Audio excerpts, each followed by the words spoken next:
Let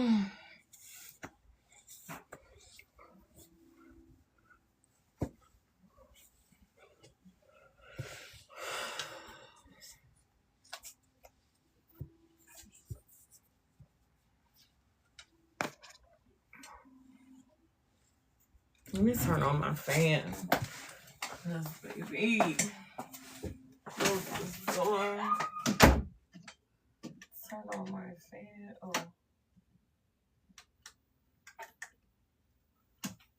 Turn these lights on. Do I even need those lights? Not really. It's bright enough. How y'all doing? Oh. Hey, my darling. How are you? Let me see.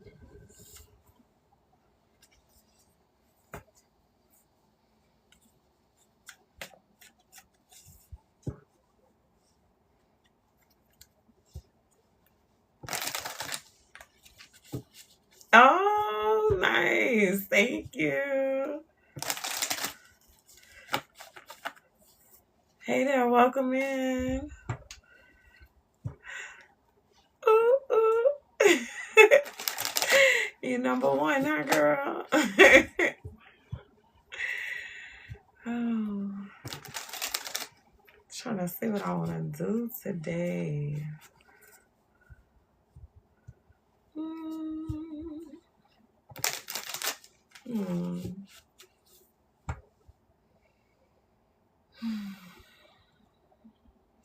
Let's do some shadow work today.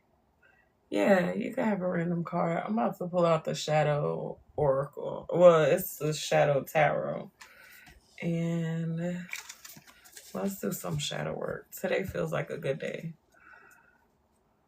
What spirits say about your finances? I don't know, boo. Hold on. Let me get a little situated.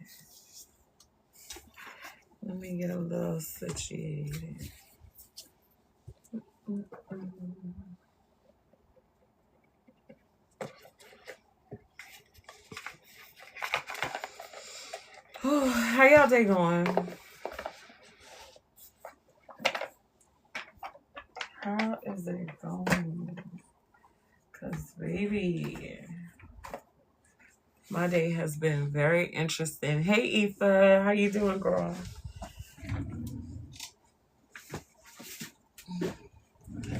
My day has been hecka interesting.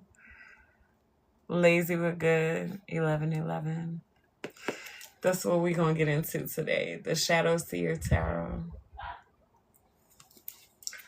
This tarot deck, I've only used it a couple of times, so we're going to pull it out and really, use it for real today. This tarot deck is all shadow archetypes.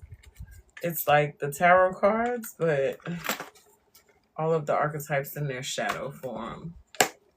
So we're going to get into what kind of shadow work do you need to be doing. That's what we're going to be looking at today. And y'all, I am so sorry if y'all hear my loud child in the background.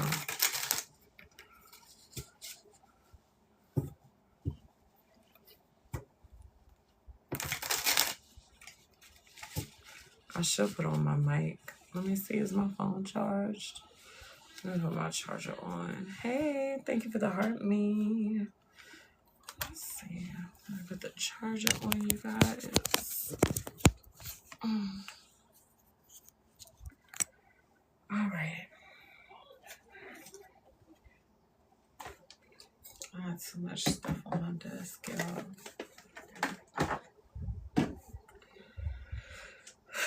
Alrighty. I think I'm ready. Okay, guys, so we're doing something a little different today. We're going to pull cards to see what kind of shadow work you need to be working on. So just drop your name in the chat if you want to get a card. And I got y'all. Just your name. Stephanie, I see you. Let's start with Stephanie. Okay, Stephanie, you got the Hanged Man, pity party. This is the area where you need to do shadow work, so let's look for it in the...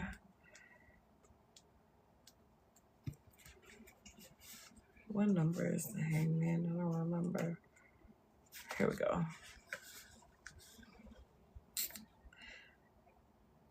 Okay, the quote here is from Mary J. Blige during an interview by Oprah Winfrey for the O magazine in 2006. It says, in the inner city, there's a mentality that the government owes you something. My breakthrough came when I stopped feeling sorry for myself and took responsibility for every part of my life. No more pity parties. I've got to love me more than anybody else loves me. We will all feel sorry for ourselves now and then. That's perfectly natural. In the traditional hangman card, although it certainly looks very uncomfortable, we know from the archetypes that this is the situation of Odin, who has placed himself upon the tree purposefully to distill knowledge and wisdom, not to mourn and lament. The sacrifice of Odin was willingly made without regret. The dark archetype of this card enters when we do not gain insight, but rather wallow and descend into our own personal misery, feeling victimized by the world. The problem of the pity party shadow is that it begins to spin a narrative that is really just a lie. As we fall into this deception, imagine the world is persecuting us more than others and thereby isolate ourselves, turning ourselves into an alien, unable to know or love another because of our unfathomable pain. While it's true that you cannot compare suffering, it's also correct to say that many people suffer. Just because someone else's suffering is not the exact same as yours doesn't mean that you are all alone and unlovable. Okay? That's what I got for you, darling. Pity party. All right? That's the shadow work. That's what you need to work on within yourself. All right, let's see. After Stephanie, we got Sharon. So, spirit for Sharon. Okay. I'm glad I could help. So that's something. So with these the shadow work that needs to be done is to kind of, it's really about like taking a step back and looking at yourself from another perspective, right? It's about like trying to see like, where does that come from? Why does that affect me the way that it does, you know? It's just about like looking at yourself from the observer perspective instead of being so like trapped in your own experience that you can't see what else is going on around you. It makes sense to what you're currently feeling. Yeah. Oh, child. This one, I don't know if this one for Sharon or if this one for me. Child. This one, Sharon, your card is the Glutton. Okay? It's the 9 of Cups. Dang, this is the second time this came up today. I feel like this is me. Because I know for me, especially like when I'm going through things like I'm going through right now. So I just broke up with my significant other. Well, they broke up with me. Whatever. Doesn't matter. But I have a tendency to eat my feelings. So I feel like this one's for me and you, Sharon.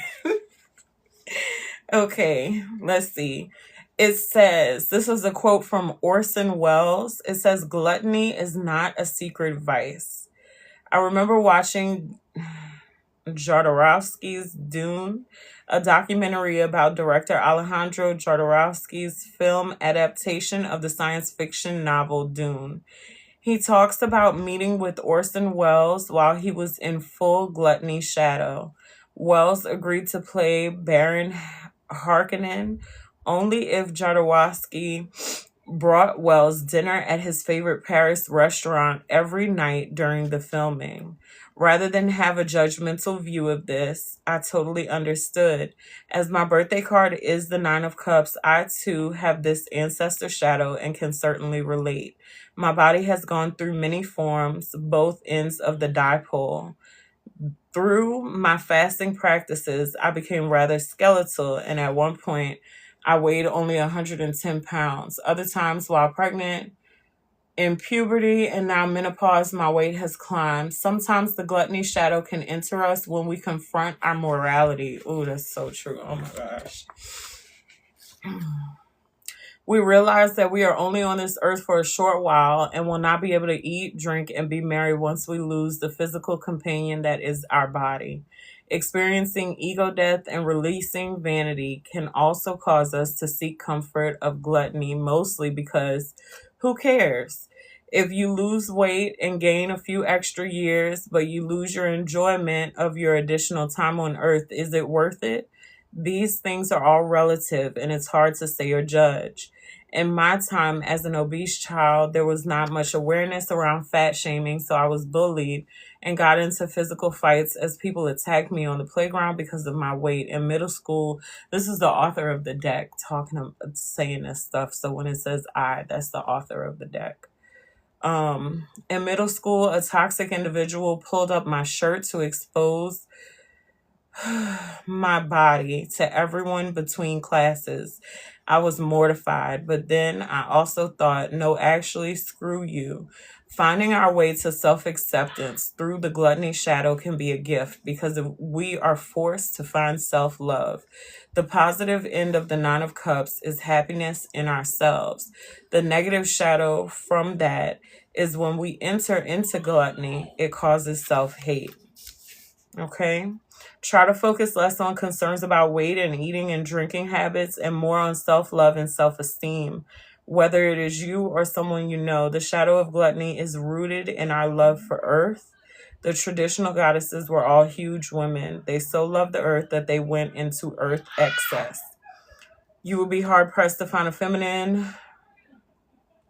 forest holder, male or female, who is thin. Earth is round. And I hope that makes you laugh as much as it does me. Wow. Okay, so that is the glutton, Sharon. That's what you're working on. That's your shadow that you're working on at this time. Hi, guys. So we are pulling shadow types. So if you want to find out about your shadow type, please drop your name in the comments. I see your name. You said Tony. Yeah, Tony, you'll be next. You're welcome, sweetheart. Tony, are you still here? I just want to make sure before I read your card.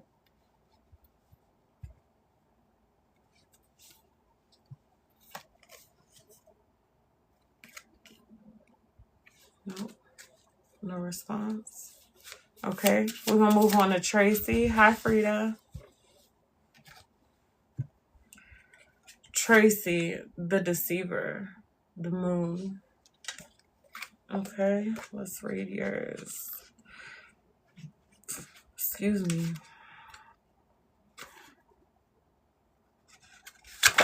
Oh.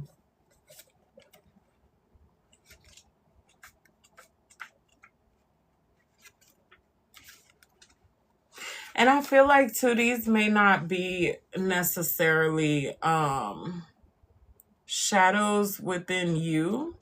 These could be shadows that you're facing that are outside of yourself too. Hey, Kia, how you doing? Okay, the deceiver, falsehood flies and the truth comes limping after it. Everyone lies. Lying will never go away. When folks pull the moon card, I often watch their eyes squint at it. I think this is funny because that is a similar reaction people have when they are being lied to. When I get the moon card, it's often a warning that something is hidden and needs to come out into the light. With the archetype of the deceiver, things have been hidden on purpose to conceal them from prying eyes, even if it means that there needed to be a fib or two. The root of lying is a need, just like every other shadow behavior. Instead of being shocked and indignant when people lie or hide, try to see through it. Where is the lie coming from? It is usually done to protect something, or at least a misunderstanding that the lie would protect something. When something is perceived as needing protection in this way, it is more often, though not always, due to a lack of trust or insecurity. When we can identify the root of the lie, we gain understanding instead of being triggered. You know when someone is lying. Don't project it back upon the other for triggering you. I like to look into the person's eyes and breathe into the lie, really take it in. We tend to take lies personally when we receive them, assuming the other person thinks we are stupid or deliberately wants to harm us, but this is rarely the case. Obviously, it's a betrayal of trust, which is never fun, but try and see the lie from the other side. If you've pulled this card, feel empowered to make a choice. Just because someone is trying to deceive you does not remove your choice and power. If you are the one who's lying, seek what insecurity you are protecting. If you are being lied to, decide if you need to leave the situation or if you are willing to stay and go through the emotional labor of confronting the lies. Why isn't the liar confident? What are they covering? We don't always need to confront a lie, but we have to decide what to do about it. Have compassion for the other, especially if you've never told a lie, especially if you've ever told a lie. It will help whittle down your anger and clear the space for the light to shine. Yeah. That's a good point, though. Because I feel like that's the main thing we always, like, I don't know. I don't speak for myself, not for other people. But for me, the main thing, like, that I go to is like, well, why are you lying to me? Like, why would you even tell me that? Did you really think I was going to believe that? You know what I mean? But, like, no, like, really dissect it and figure out why. Like, what's the point? Interesting. That's an interesting stance on that. Yeah. I'm good, Kia. I'm good. I'm glad to hear you're okay. It's good to see you. We are pulling shadow archetypes. So if you would like to get your shadow archetype pulled, just drop your name in the chat. Okay. Up next, we have Nardia.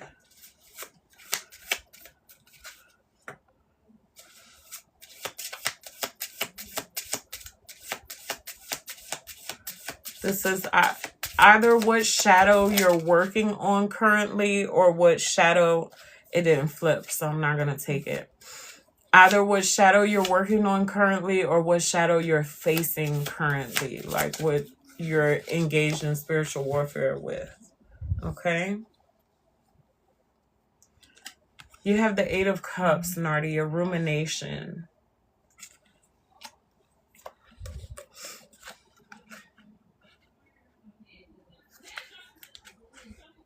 Y'all, I'm so sorry if y'all can hear my loud ass child. She's in the next room, but her mouth, she's so loud. Gosh. All right. This is a quote from Jean-Paul Sartre. And it says nausea. I don't know if that's like a book or a play or something. I don't know. Anyway, the quote says, "It would be much better if I could only stop thinking. Thoughts are the dullest things, duller than flesh. They stretch out and there's no end to them and they leave a funny taste in the mouth. Then there are words inside the thoughts, unfinished words, a sketchy sentence which constantly returns. It goes, and there's no end to it. It's worse than the rest because I feel responsible and have complicity in it. For example, this sort of painful rumination, I exist, I'm the one who keeps it up, When I think upon the darker type of rumination, I'm reminded of a cow chewing its cud. Rumination is related to the Seven of Cups, whose archetype is addiction, but focuses on addiction to particular thought loops. Within my friend group of divination readers, we all have come to realize that human minds can get stuck in thought loops of habitation. We have all come to realize that human minds can get stuck in thought loops of habituation, and it is hard to drag the mind out of these. Things circle back around. What goes around comes around, just as the Justin Timberlake song says. Rumination is a archetype that forces the mind to keep circling back to what it doesn't like. Meanwhile, the mind feeds the offense, and it becomes bigger and bigger each time we circled around, generating a kind of momentum. This is the place where we cook beef stew, fostering our obsessions. If something is on your mind, you need to address it, either with self or other, and then release it. Rumination is a mind prison that will overcome you and steal your energy. You need to pay attention to the things that keep coming into your mind, and if your mind is looping on something else, see it, feel it, and get it out. The mindlessness of rumination, which is the shadow form experienced here, is when we can no longer guide the direction of our thoughts, and they are instead taken by gravity to the same tired circle of that one bad thing that someone did to us. You can always tell when someone is toxically ruminating about you because they will blurt out some past offense you committed, which they never addressed with you at the time. Rumination creates a kind of miasma, like a dark Eeyore cloud that hangs over your head, preventing anything else from entering.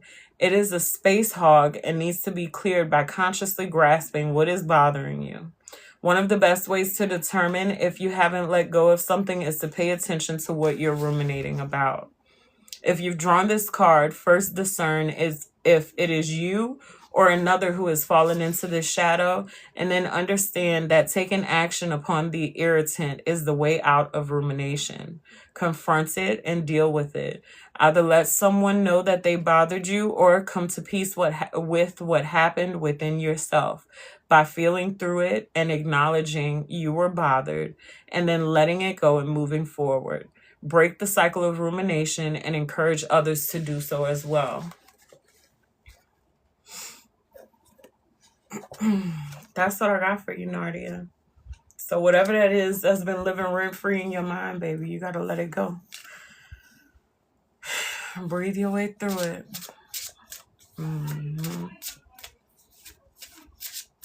I know I do it too. We all do it. Okay. Let me see who was after Nardia. Frida. Frida, are you still here?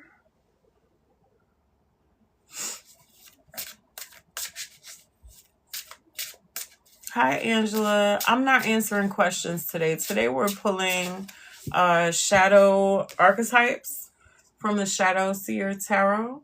So if you'd like to get a card pulled for you, just drop your name in the chat. I'm going in order. I see you. Is it Himi? I see you. Hi. All right, this is for Frida. Drop your name for me, darling. Frida, you got the Destroyer. That's the Sun. Okay. I see you who said, do me. Drop your name, babe. And I'm going in order and I'll get to you. Okay? What is this? The Sun. Let's see.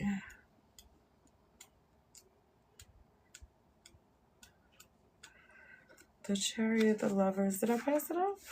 I think I did. The Devil, yeah, the Tower, the Star, and then the Sun should be next. Nope, the Moon, then the Sun. Here we go. All right. This is a quote from Tetsuo from the film Akira. It says, "Heh, what's happening to me? I must be dreaming, bitching. I feel like I can take out the world today." In its positive expression, the sun seems cheerful with a cute baby on a horse, but the actual physical sun has an extremely destructive capacity that cannot be overstated. What better thing to represent absolute creation and absolute destruction than the sun? Although it's life-giving force of our existence, although it is the life-giving force of our existence, it only takes a day outside in the desert to truly understand and gain humility towards the destructive power of the sun. Esoterically, the sun card represents our ego, which helps keep us alive and, of course, destroy us, so that it seems like a fitting metaphor.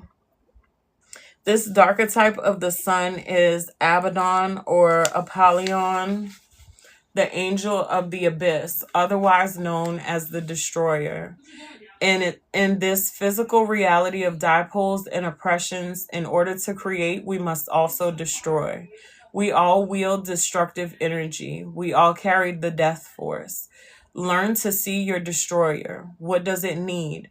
When we learn to properly hold our destructive force, we may begin our path to self-mastery.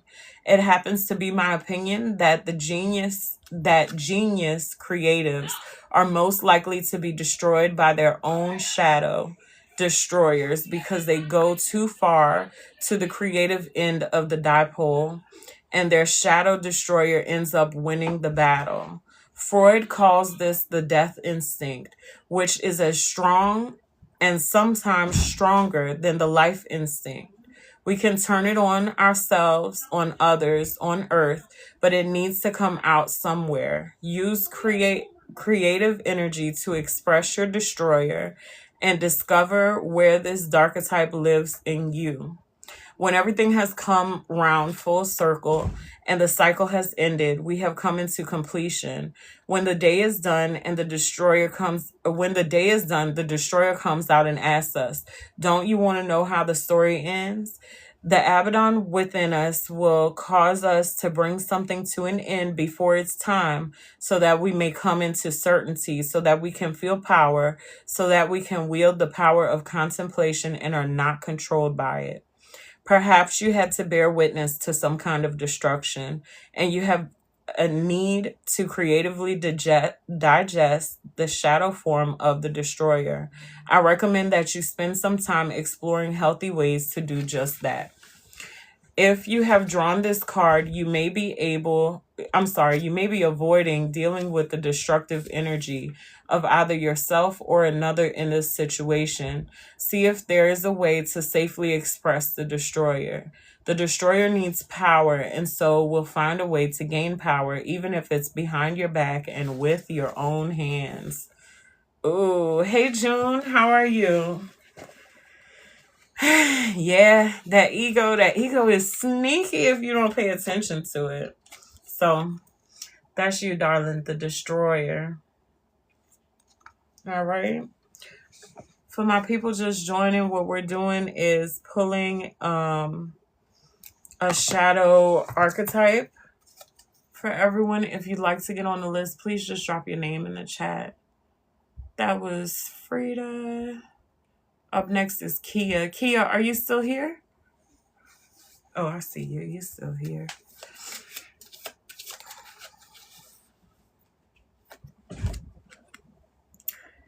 Kia, you got the glutton. You're welcome, Frida. You got the glutton. Did you hear when I was reading the glutton before, Kia?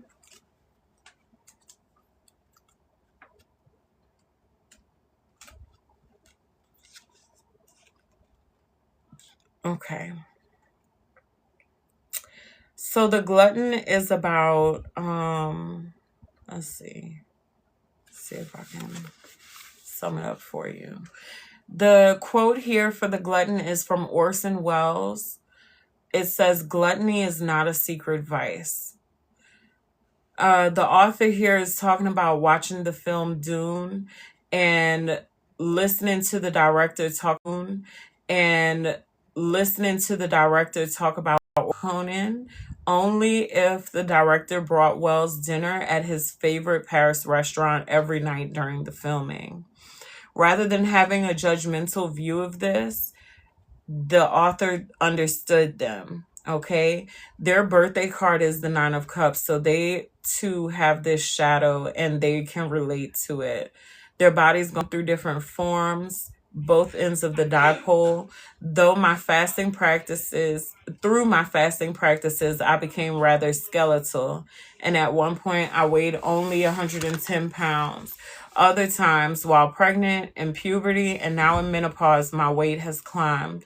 Sometimes the gluttony shadow can enter us when we confront our mortality. We realize we are only on this earth for a short while and will not be able to eat, drink, and be merry once we lose the physical companion that is our body. Experiencing ego death and releasing vanity can also cause us to seek the comfort of gluttony, mostly because who cares?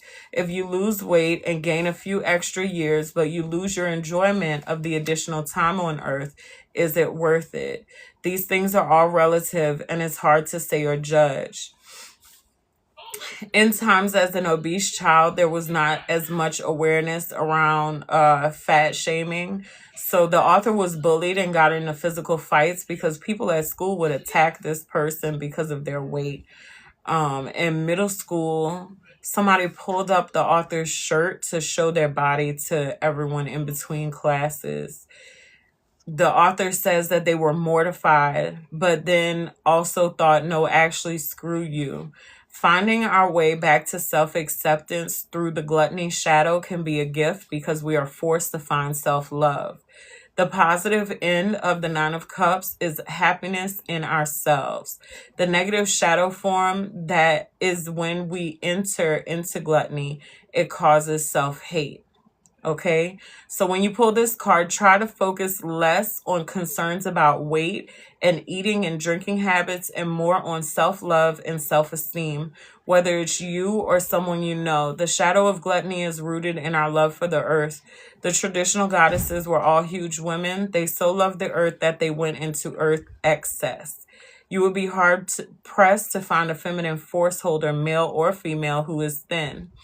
Earth is round, and I hope that makes you laugh as much as it does me.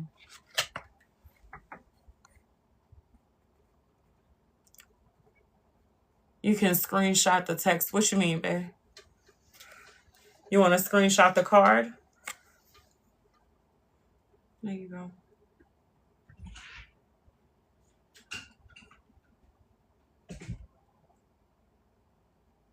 Okay. Yeah.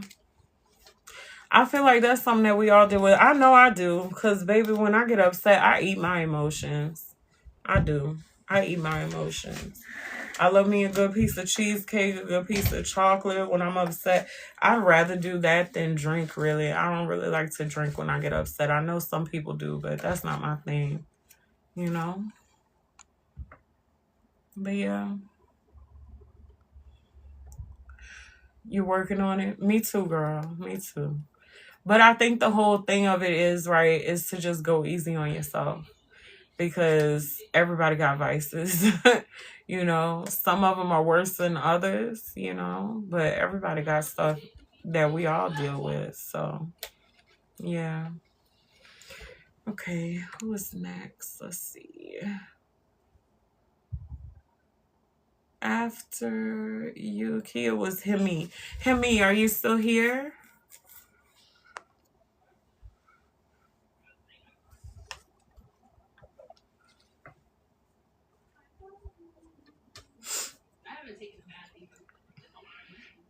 You're welcome, sweetheart. You're very welcome. Let's do this because it looks like most people have dropped off. If you're still here and you haven't gotten a shadow archetype yet, drop your name if you want to get one. And these shadow archetypes could be either things that you're dealing with in your life, or it could be people that are close to you, like spirits that you're coming up against in other people. All right, Shirley. I got you, babe.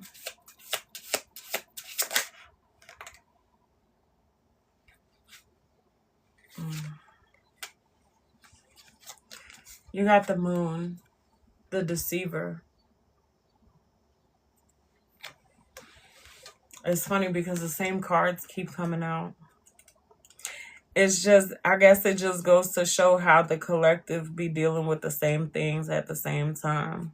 Because, like, out of this whole deck of cards, I've pulled for what, maybe 6 or 7 people. And we've only pulled like 4 cards. The same cards are repeating. Okay. The Deceiver. This is a quote from Jonathan Swift from The Examiner in 1710. It says, "Falsehood flies and the truth comes limping after it. Everyone lies. Lying will never go away. When folks pull the moon card, I often watch their eyes squint at it. I think this is funny because that is a similar reaction people have when they are being lied to. When I get the moon card, it is often a warning that something is hidden and needs to come out into the light. With the archetype of the deceiver, things have been hidden on purpose to conceal them from prying eyes, even if it means there needed to be a fib or two. The root of lying is a need, just like every other shadow behavior. Instead of being shocked and indignant when people lie or hide, try to see through it. Where is the lie coming from? It's usually done to protect something, or at least a misunderstanding that when... What? Sorry. Let me read it again. It is usually done to protect something, or at least a misunderstanding that the lie would protect something. When something is perceived as needing protection in this way, it is most often, though not always, due to a lack of trust or insecurity. When we can identify the root of the lie, we gain understanding instead of being triggered. You know when someone is lying. Don't project it back upon the other for triggering you. I like to look into the person's eyes and breathe into the lie. Really take it in. We tend to take lies personally when we receive them, assuming the other person thinks we are stupid or deliberately wants to harm us, but this is rarely the case. Obviously, it's a betrayal of trust, which is never fun, but try and see the lie from the other side. If you have pulled this card, feel empowered to make a choice. Just because someone is trying to deceive you does not remove your choice and power. If you are the one who's lying, seek out what insecurity you are protecting. If you are being lied to, decide if you need to leave the situation or if you are willing to stay and go through the emotional labor of confronting the lies. Why isn't the liar confident? What are they covering? We don't always need to confront a lie, but we have to decide what to do about it. Have compassion for the other, especially if you've ever told a lie. It will help whittle down your anger and clear the space for the light to shine. Hi, Herbs Healing. How you doing? That's what I got for you, Shirley. So, the deceiver. You got to look into it. Figure out what the lie is meant to protect. Instead of just going off the handle and... like, yeah, because I can relate to that. That's why I'm laughing. Hey, Denise. How you doing?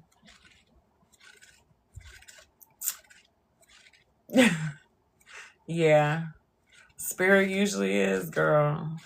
And that's why I say it's funny, because we're pulling, out of all these cards, I've only pulled like 4 cards for almost 8 people, because a lot of us are dealing with the same things, Sometimes I do free yes and no's, but today I am not. Today I'm not doing free yes and no's. Today we are pulling archetypes from the Shadow Seer Tarot. Okay, so if you would like to find out what shadow archetypes you're dealing with, these can either be archetypes that you yourself are embodying, or it can be something that you're dealing with, like something that you're coming against in spiritual warfare at this time.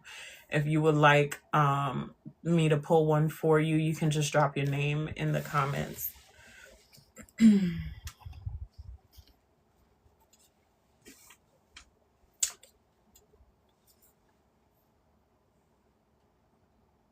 Yeah. I do free yes or no's, but not today. Today we're just doing something different. I felt like today was a day that we need to do some shadow work. So that's why we're pulling archetypes.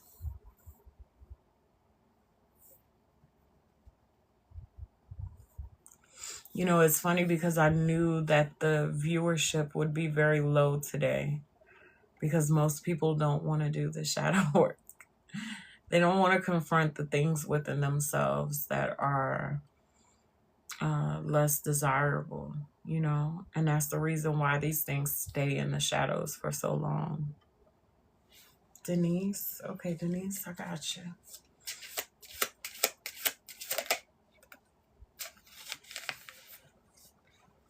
Denise, you got the manipulator. Okay. What card is this? The magician. Yeah. I was doing some research on the magician for my class that I have coming up.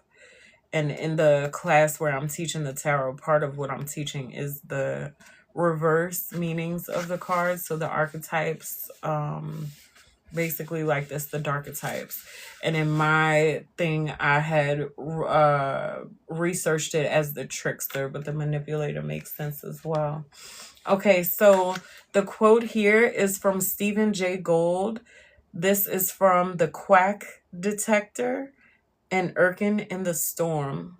Okay, it says, when people learn no tools of judgment and merely follow their hopes, the seeds of political manipulation are sown. You can't have the word manipulation without man. And no, I don't mean male, I mean hand. The role of the hand in ancient magic cannot be stated enough. Though the brief introduction to this in this deck is a start. The magician is traditionally a creative card that honors the inner power in us all. Not everyone's creative abilities are wielded responsibly, however, and that deserves some attention when the creative forces are turned to the dark side. The archetype of the magician is the manipulator, who utilizes the power of Heka, the ancient source of magic represented by the hand, for nefarious purposes and self-gain. The magic in our hands is not to be used as a dog collar around the necks of those who need us. Manipulators work predominantly through controlled drama types of situations, such as those described in the James Redfield's The Celestine Prophecy.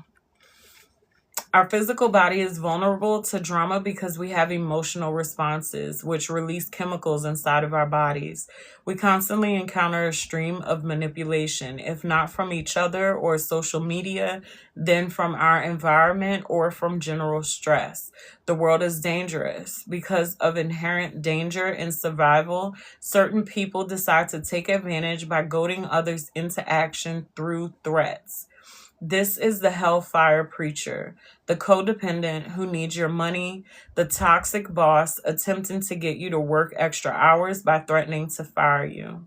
Manipulation of the root or core needs is how we are controlled, extorted, and culled like cattle who contain valuable meat for the manipulator. How do you know the manipulator's shadow is at play in a situation? You are dependent on something for your existence, and the controller knows it and is using your need against you, threatening you. Tempting as it may be to blame the magician for taking advantage, the shadow advice to those who have received this card is that you must take action and raise awareness. Can you confront your manipulator and establish boundaries?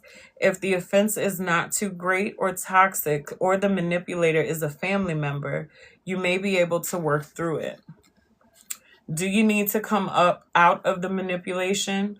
Be realistic and self-supporting with how to get your needs met outside of the manipulator so that you can take your first steps. Needs create tangles like weeds. Sometimes there is nothing we can do but figure out how to endure the manipulation or escape if we have been subjected to systemic abuses. Putting our lives in the hands of others can be devastating when our vulnerabilities are exploited by this dark archetype. And make sure to keep track of your own manipulations of others as well so that we can rein in this toxic trait. Girl, now that was deep. You know what I thought about the whole time I was reading that? Hey, Glow. The whole time I was reading that, and my people of color, y'all are gonna relate to this. I was thinking about the justice system, and I was thinking about mass incarceration, and I was thinking about like the crack epidemic and how, you know, there was this need for our young black men to make money, and how that fed into that system, and how that became this much bigger thing because of people having control over the resources that we all need to survive. That's what that brought up for me. I don't know how this relates for you, Denise, but I hope it helps. Hey guys, hey Aoife, welcome in. Today I am pulling shadow, they call them darchetypes. Shadow archetypes from the Shadow Seer Tarot deck. Okay, and these are either shadows that are within you or shadows that you're coming up against in spiritual warfare. So if you would like to get a card pulled for yourself, please just drop your name in the chat. No, I'm not answering questions today, darling. I'm just doing the shadow archetypes. You want one? Okay, I got you. For Aoife spirit.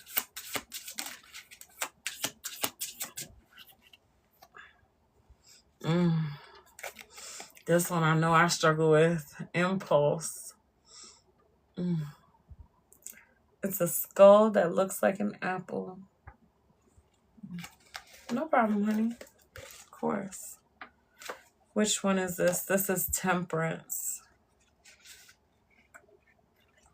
So let me go to Temperance. Here we go. I know, right? I felt it in my gut when I pulled it too. They're so like, there's a few of them that I've related to today. Okay, for Temperance, we have a quote here from Wendell Berry, American Hero, interview by Mark Bittman in the New York Times on April 24th, 2012. When you are new at sheep raising and your ewe has a lamb, your impulse is to stay there and help it nurse and see to it and all. After a while, you know that the best thing you can do is walk out of the barn. Sometimes we can be patient and sometimes we can't. Temperance is patience, and the archetype of this is impatience, the impulse to gratify ourselves and to act in the moment without forethought, and the impulsive temper tantrum. Impulse, the hidden archetypal shadow of Temperance, entices us to grab that low-hanging fruit. If we do not cultivate patience, temperance, and abstinence, instant gratification will always tempt us. Oh, child. They speaking to me. Girl, they talking to me. Impulse, though it's connected to our instincts, and that means it serves an important purpose. Acting out of impulse or instinct can save your life, such as responding quickly to a threat, and it can also lead you on the best adventure of your life. When you respond to an impulsive itch to go down an unfamiliar road, imagine how dull life would be if you never took a risk based on gut instinct. Maybe no one would go on another date if not following an impulse. The archetype impulse comes in when impulse overruns and gets the better of us. If someone goes too far on the dipole of impulse, they revert to a toddler state of mind, becoming incapable of restraint, and thus become a danger to themselves and others as their impulses become erratic. One example is addiction, seeking too much instant gratification through drug use. If this card appears, examine the healthy ways you can relate to your impulses. Excuse me. Do not deny them all, and learn to tell the difference between the fun ones and the destructive ones. Perhaps you have grown weary of someone else who is too impulsive, and this card may suggest that some distance could be in order. I like that. Discerning the difference between the fun impulses and the destructive ones. That's true, right? Because some impulses are, I feel like part of that too is about like making the space to be impulsive. Like, say, okay, certain times I'm gonna go out without a plan and I'm gonna just, do whatever comes to mind and be impulsive in that manner to like kind of satisfy that itch. But then also like at the same time realizing where sometimes, no, you know what, I'm being impulsive, but I need to be patient. Yeah. That one spoke to my soul today, girl. So we on the same page. Denise, she said, I just got out of a manipulative situation. I ended it once. I had proof and blocked him on everything. Girl, I just got out of a situation, my doggone self. Like today, like right now. Just blocked somebody right before I got on live. So I can relate, honey. Hi, Ramita. How you doing? Girl. And to be honest, all of the archetypes that I've pulled today have kind of reflected that situation back at me. Like, I was just saying, it's funny because I've done more people than I've pulled cards, because a lot of stuff is like repeating, right? Because in the collective, we go through things like that card, the manipulator. That was my second time pulling that card. A lot of us be going through the same things at the same times. No, Ramita, so I'm not answering questions today. Actually, I'm pulling shadow archetypes from the Shadow Seer Tarot. So if you would like to get a shadow archetype, I can pull one for you. This is either going to be something that you need to work on within yourself, or it can be something a shadow that you're coming up against in spiritual warfare at this time. You're welcome, Aoife. Of course. Anytime, my darling. I am building out some classes right now. I'm going to be teaching people tarot. Yeah. And that's one of the things that I really wanted to make sure that I incorporate, because I'm teaching the tarot from an archetypal perspective. I wanted to make sure that I incorporate the shadow version of those archetypes as well. So that is something that we will be getting into in the class. But the class is not done yet. It's not fully built out just yet. So I'm still working on it, still channeling information from my guides to make sure that I have everything lined up and ready to go once I start booking it. So yeah, just be on the lookout for that. But I will be announcing that, being ready to book soon. Yeah. Of course. No problem, Denise. And you said, Romita, you want me to pull you a card? I see you said, great, please do. That's a yes on the card. So the brats, what I'm doing today, I'm not answering yes or no questions today. I'm pulling cards from the Shadow Seer archetype. The Shadow Seer Tarot. It's shadow archetypes, and it can be either a shadow that you need to deal with within yourself, or it could be a shadow that you're coming up against in spiritual warfare at this time. Okay? And if you would like to get a card pulled, you can just drop your name. Okay, I got you. Yeah, it's free. So Romita is first. Let's see what we got for Romita. I got you guys. Y'all will be right after Romita. Okay, we're going to take this one. Okay. Romita, you got paranoia. The 8 of Swords. Okay. Let me get to it.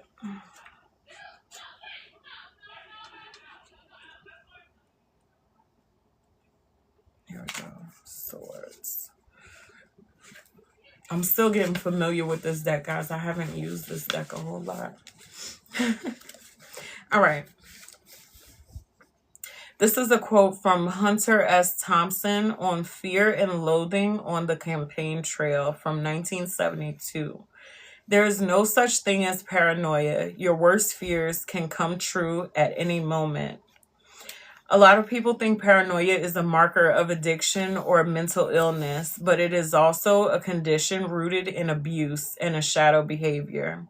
When we have been made a victim or are afraid we will still be, we can enter a state of always waiting for the other shoe to drop. Paranoia means we make up fear that isn't there, seeing harm or potential harm in everything, and harboring suspicions about our loved ones. Paranoia is a way the brain lets its defenses go into overdrive. And it's bringing up hypervigilance is something else that's coming up for me as I'm reading this. As justified as this is, it causes us harm and isolates us from others we need to depend on. In my studies of Chinese medicine, I learned that an allergic reaction is the physical equivalent of a paranoid response. I've always found it so strange that the body would rather die than digest a peanut. The peanut doesn't kill the person, their reaction to the peanut does. I feel from a purely personal, poetic view that the paranoia is much like a peanut allergy. The defense system has been triggered and needs treatment, but because paranoia doesn't present in an obvious physical way like a peanut allergy, it can go untreated. There are also justifications for paranoia. If we are being mistreated and betrayed, paranoia could be trying to warn us about something that isn't right. At its root, regardless of the scenario playing out, this archetype stems from the inability to come out of a state of fear. The individual in their fear of others isolates more and more and so becomes more paranoid. The loss of trust begins to seep in everywhere, and deep insecurity forms, a distrust of life itself. A male client once complained that he was dating someone who was toxically going through his emails behind his back. He felt very offended that she didn't trust him at his word. I asked him if he knew whether or not she had ever been cheated on, and in fact she had. While it doesn't justify the behavior, it explains there was an unhealed paranoia that a past trauma would repeat. And he understood the root after this explanation. Sorry, my light's getting dark. He understood the root after this explanation, which enabled him to not take it personally. If you've pulled the paranoia card, is someone out to get you, or are you out to get someone? Are you suffering from effects from a past experience? Either way, take this archetype seriously and get some opinions from trusted friends and professionals for your self-care. Remaining in states of fear without healing will not feel very good. If you see someone who has descended into this state, it's important to recommend that they get some assistance, even if they don't trust you. Girl, yeah. She been pulling our cards. She been telling us about ourselves. All right, Carisha, you still here? Just want to make sure you still here, and I'll go ahead and pull yours.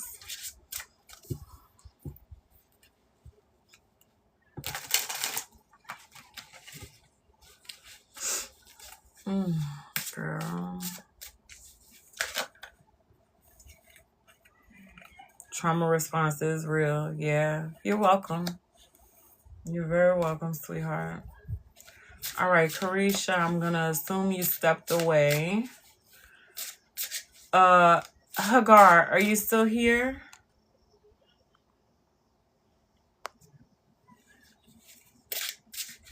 Okay, I got you. What's your next?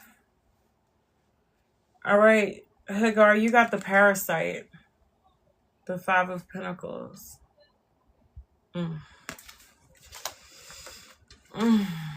This card, the Five of Pentacles, I feel like is a difficult card, even in its upright form. That's why I said, because it just, yeah, it'd be a lot. Because the Five of Pentacles in its upright form embodies lack energy.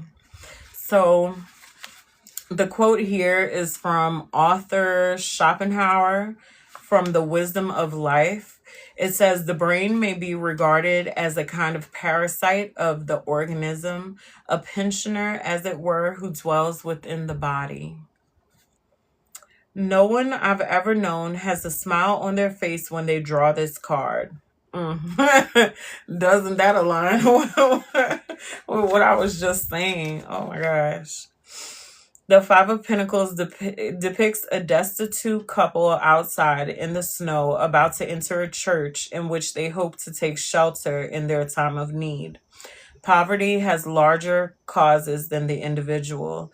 We have entire economical and political systems built over centuries that contribute to this situation. So understanding the scope of poverty is important lest we judge the individual who has fallen on hard times.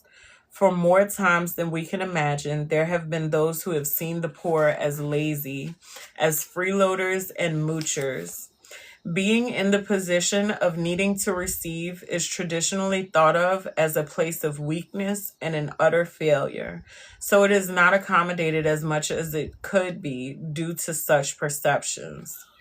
The ancestral archetype here is the parasite.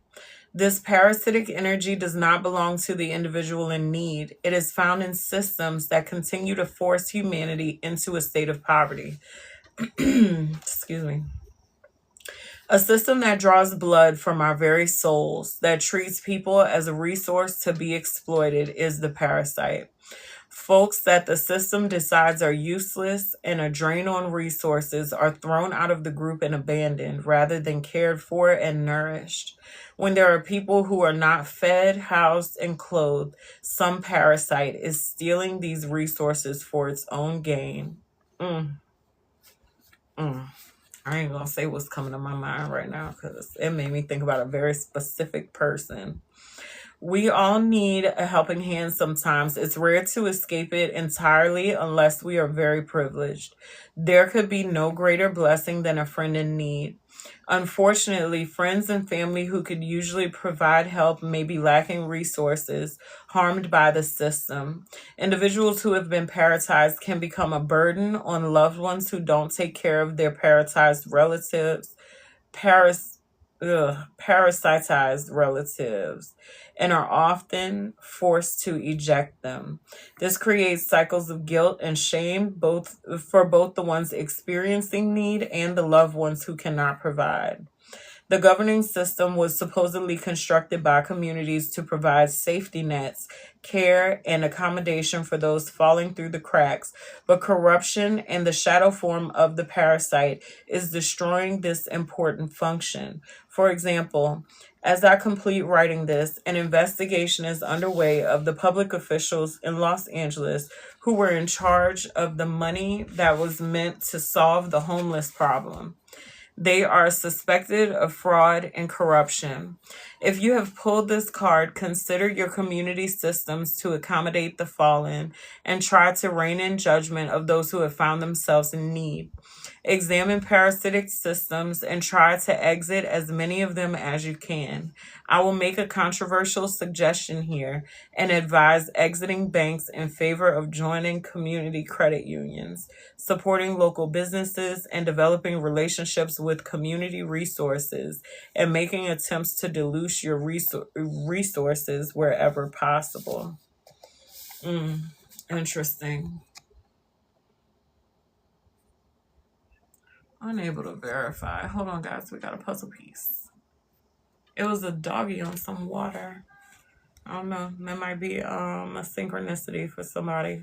A dog at the beach. So the parasite. So the energy of like, yes, there is lack. Yes, there are people in need. But how did they actually get there?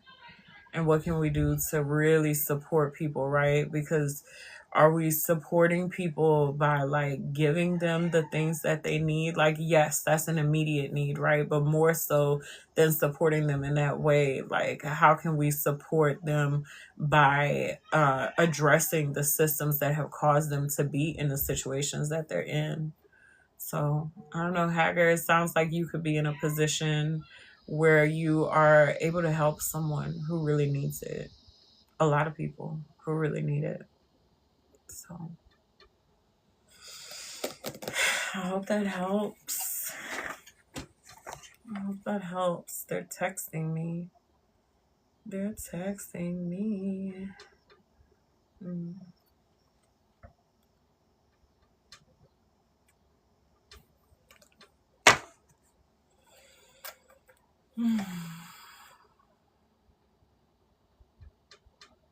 For my people that are still here, if you haven't gotten a archetype yet and you would like one, please drop your name in the comments if I haven't read for you yet.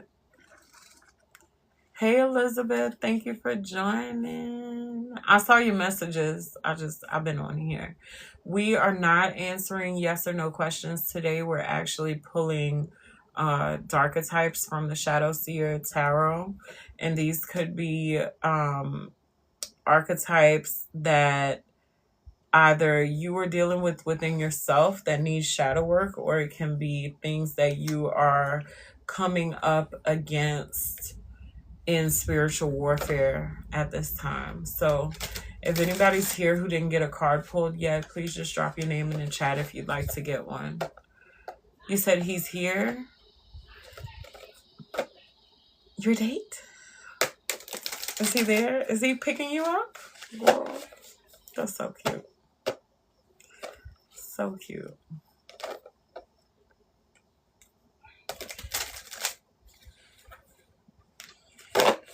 I think I want to pull one for myself since nobody else has dropped their name. If you guys decide you want one, just drop your name and I'll be glad to get one for you. All right, Spirit, what's the archetype for me?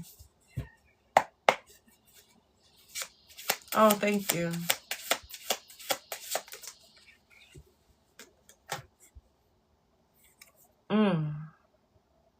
Not the colonizer.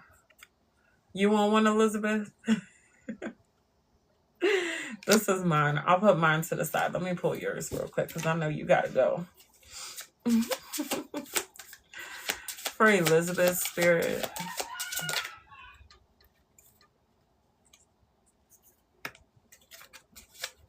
Elizabeth, you got the copycat. Okay. This is the 9 of Pentacles. Thank you. So sweet. The 9 of Pentacles. Let's see. Switch my hair. This is a quote from Nicki Minaj in the song Saxon. Switch my hair, they gon' copy her. Switch my gear, they gon' copy her. Look at how they stare just to copy her. Well, roger that. Did you copy that, copycat? The film Single White Female, in which a woman copies her roommate in disturbing ways with disastrous consequences, is all too real. The archetype of the copycat is horrifying to experience. A friend of mine took a photo of me and then copied my hairstyle and what I was wearing. Copied entire speeches I gave as though they were her own. It was an unsettling feeling, akin to a parasite, an invasion of the body snatchers vibe. Inspiring each other and partnering is friendship, but attempts to become someone else come from a darker place. We will all hold this shadow at some point in our lives while we undergo our journey of self-discovery. When people are insecure and have not come into knowing themselves, they look to those they view as successful and attempt to steal their glamour, as I had once heard a famous witch advise others to do. We pity this darker type who is the quintessential poser and is unable to come into the full glory of their unique and authentic self. They can be found stealing others' content, plagiarizing others' work. Copycat needs to literally get a life, for they are only cheating themselves out of integrity, character, and true beingness. This shadow form can be seen all over social media, and content grabbers are not the new norm.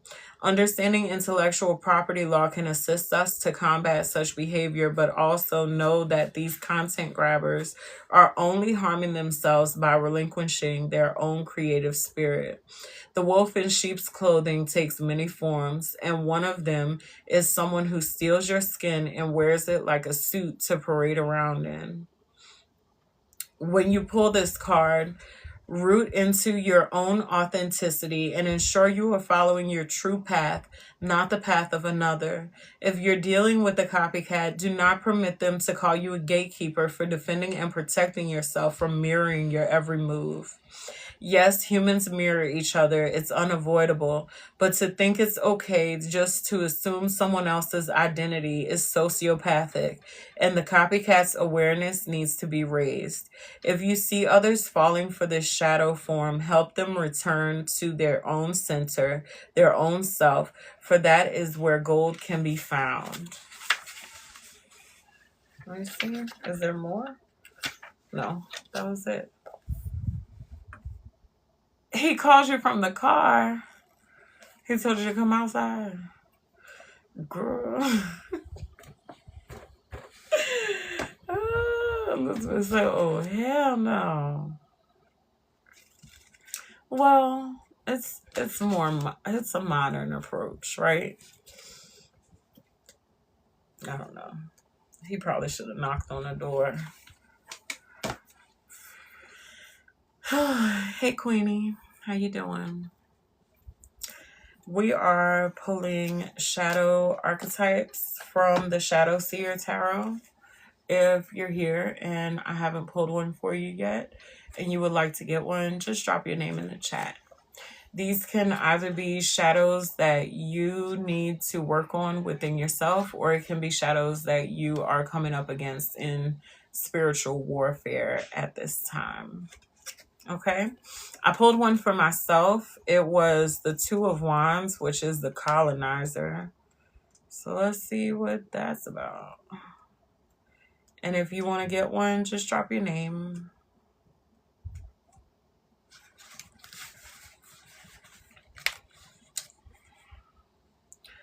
So I'd much rather get across the concept of freedom. It's what's important to Indian children. The only way you can be free is to know that you are worthwhile as a distinct human being.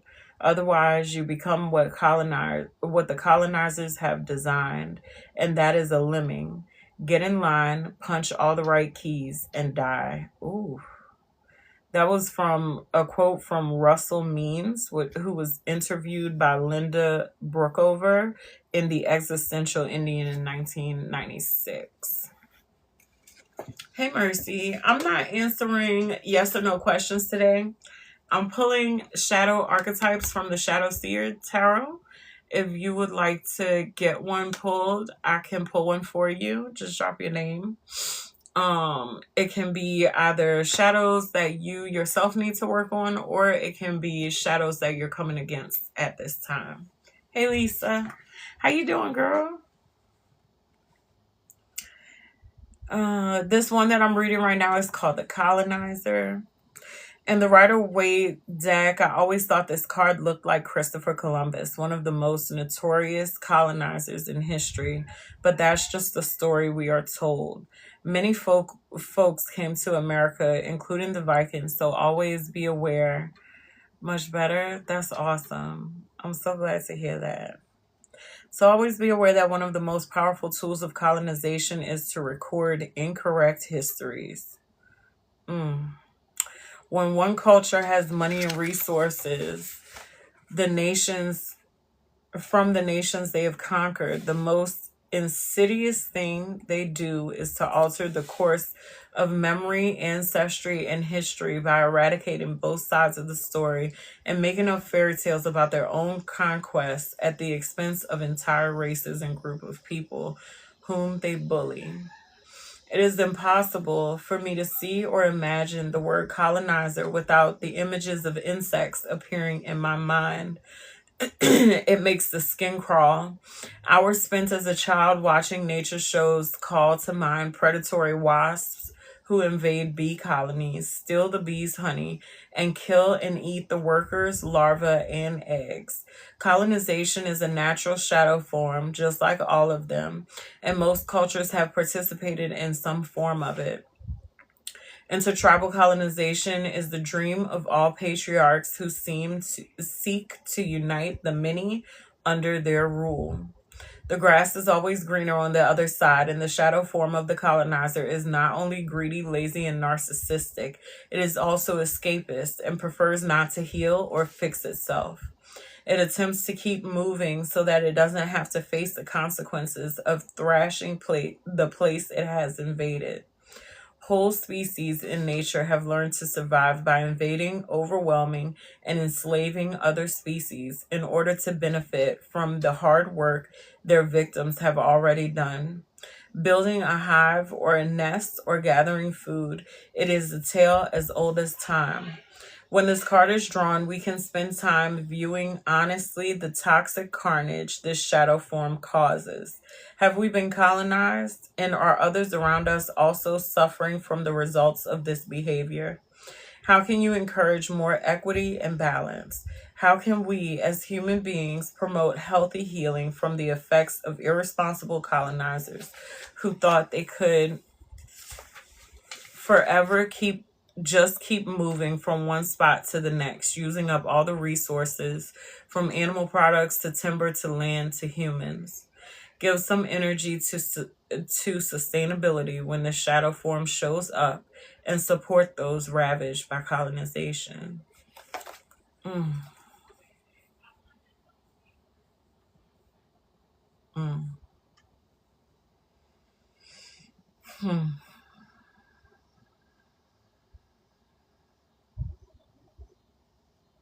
Hmm. That hits in a very deep way for me.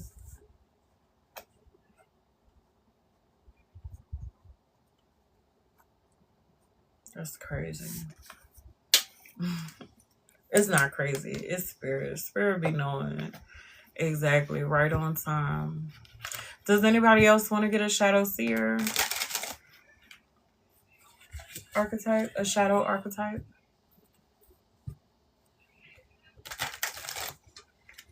I know I've said it several times. I'm going to say it one more time. I'm pulling cards from the Shadow Seer Tarot.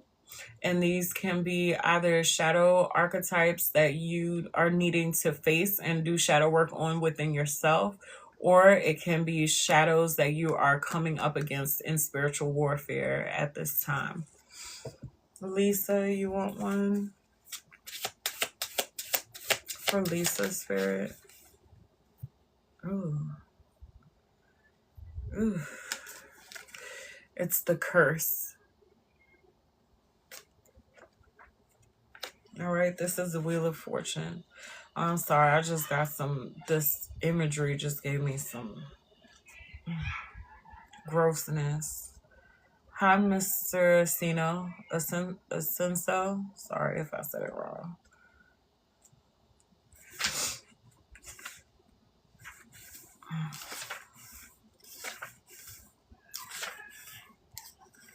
What is this? The Wheel of Fortune. What number is that? Spirit said 11. Was it 11 really?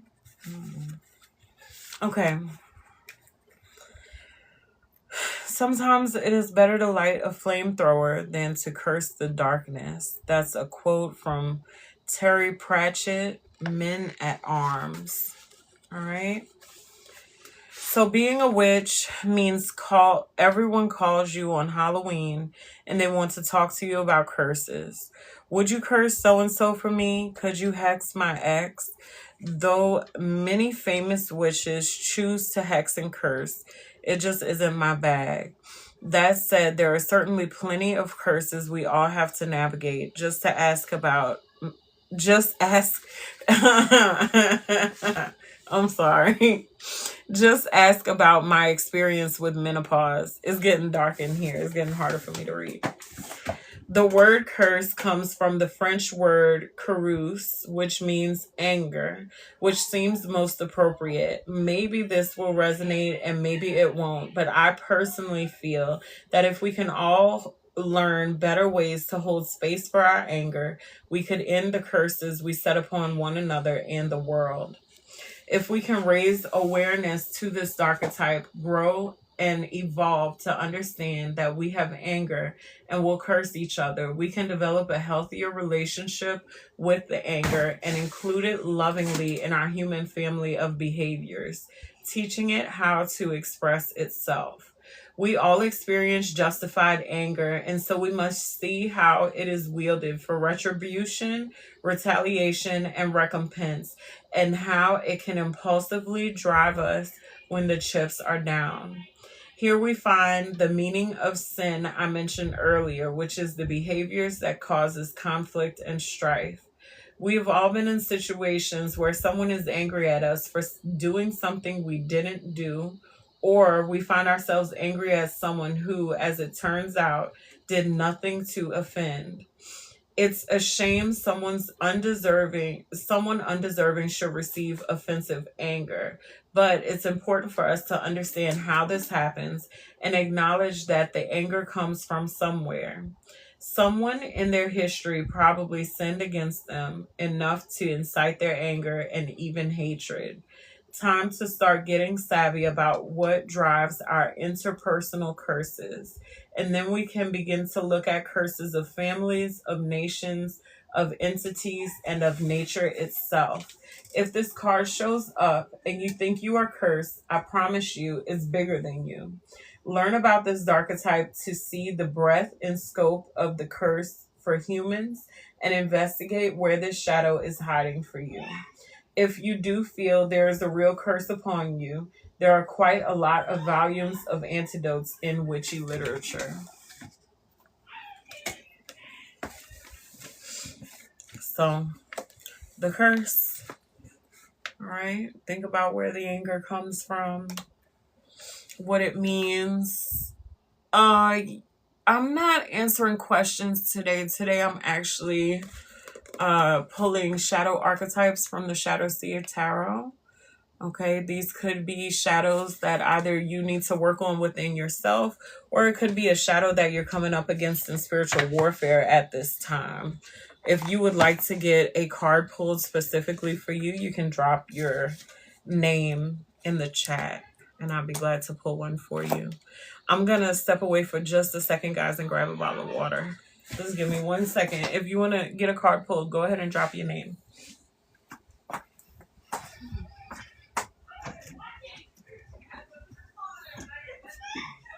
Hey, you don't have to scream. Y'all know I'm on live, right? They can hear y'all.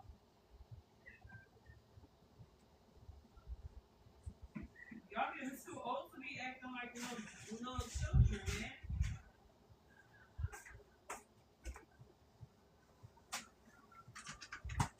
Gotta calm that down. It's time to calm it down.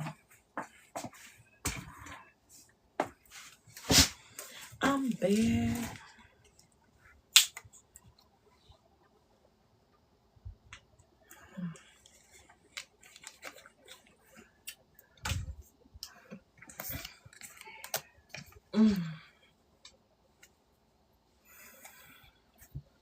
Let's do a collective.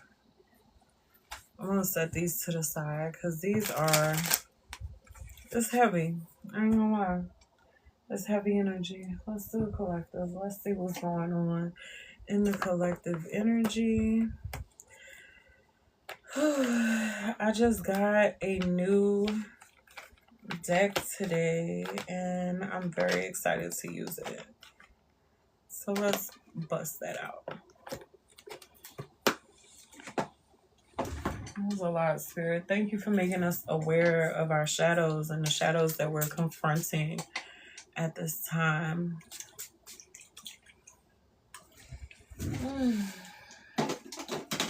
I feel like the right people, the people who were supposed to know what they're dealing with were here, and I feel like they took heed to what we had to say. So thank you for that, Spirit. All right, we're going to get into a collective. Let's do it. This is a tarot deck. Let's put that tarot deck to the side. We're going to pull from the Oracle deck first and then clarify with tarot. Ooh.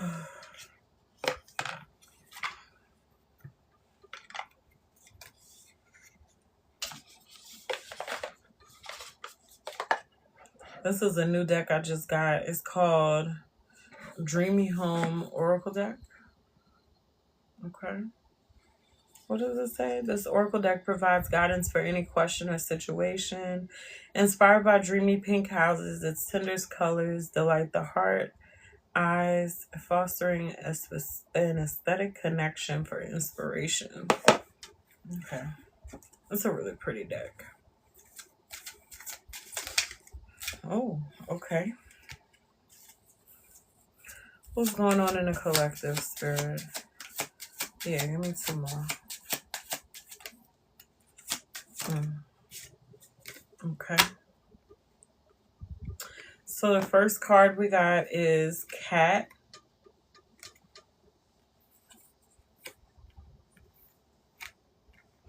This is freedom, self-worth, and pride. Value your worth and step away from pleasing others soon. People pleasers. We got some people pleasing going on here. Okay. Let's see. Then we got Vase. Vessel, growth, bloom. A new opportunity will soon fill your life with vibrant possibilities. This deck is so beautiful. I swear. I really like the colors. And then we got Rubik's Cube. Diversity, perspective, understanding. View problems from a new perspective and understanding will deepen. So let's get into it with the tarot. I feel like we should use the cat deck for the cat card because that just makes sense in my brain. So that's what we're going to do. That's what we're going to do.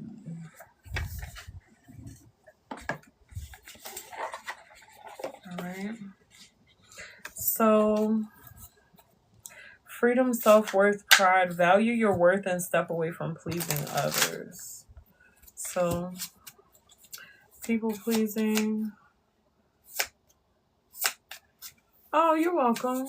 Anytime, babe. Anytime. The Knight of Swords and the Moon. So people are speaking harshly, I feel like. The Knight of Swords is my card that indicates kind of like a fight, like people being up in arms or trying to start a fight, right? The Moon indicates to me that you might not necessarily know why this is coming about. The cat is sitting here and they're looking so innocent. Yeah, the Two of Pentacles. I feel like this has to do... Oh, that's so wonderful. I'm so glad that I could help. Congratulations. I feel like this... The Two of Pentacles has to do with this... It's this war, like this internal battle that's going on. Yes, let me see. So I have on the screen these little things right here. If you want to get an oracle card, get a question answer, you can send a gift. These gifts, depending on what you want, okay? And then I'd be glad to do a reading for you. But right now I'm doing a collective, okay?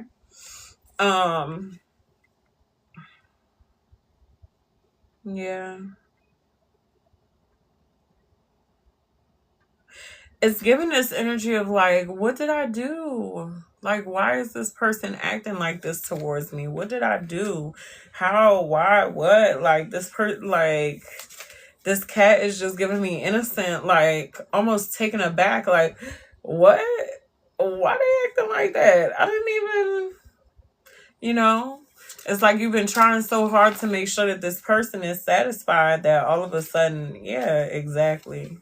They're treating you differently and it makes you feel a type of way and it causes pain. Okay? That's exactly what I was feeling. Come on, spirit, with the on pointness. What is this? The Six of Cups is here. My throat. Maybe you might have been afraid to speak up in the past. Yeah, judgment. Exactly. That's what I was just about to say. You could have been afraid to speak up in the past because, you know, people pleasing. If you're a people pleaser, it just means that you have a tendency to like cater to the people around you, and you have a tendency to kind of put their feelings before yours, right? It's not necessarily a bad thing, except when you leave yourself out, and then like you don't want to neglect yourself so much that you're putting this person on sort of a pedestal. But I feel like there are things that need to be said here that you haven't said. There's things that you've been holding on to for a long time. Hey, how you doing? This is a collective, guys. So these things that you've been holding on to for a long time that need to be said, there's some throat clearing that needs to happen. What is this in regards to, Spirit? The Hierophant.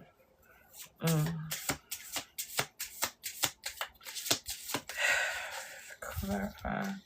The World. Yeah.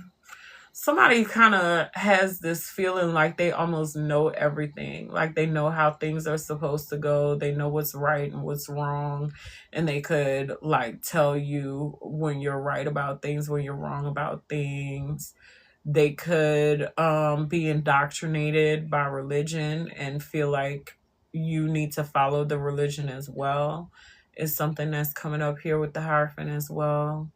Okay. They feel like they understand the world and the way that the world works.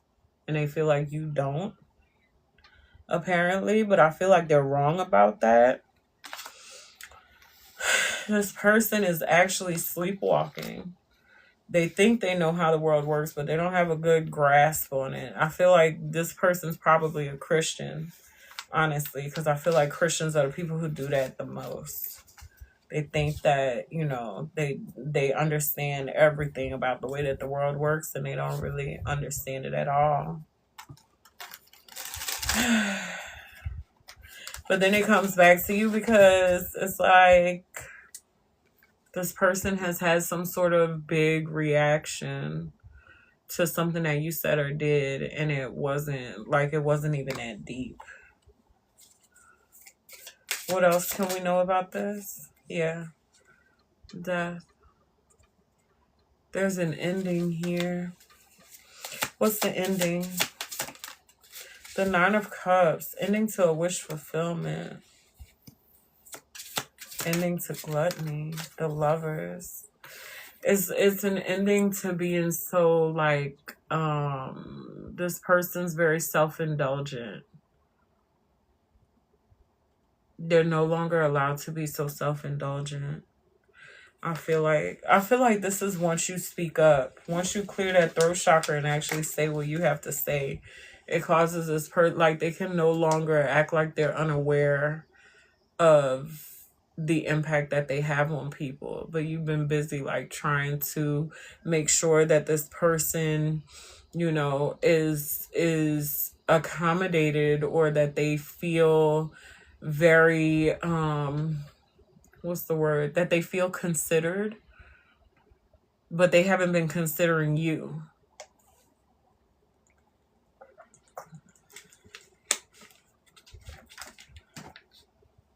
That's kind of what I'm getting here. Okay? You gotta speak up.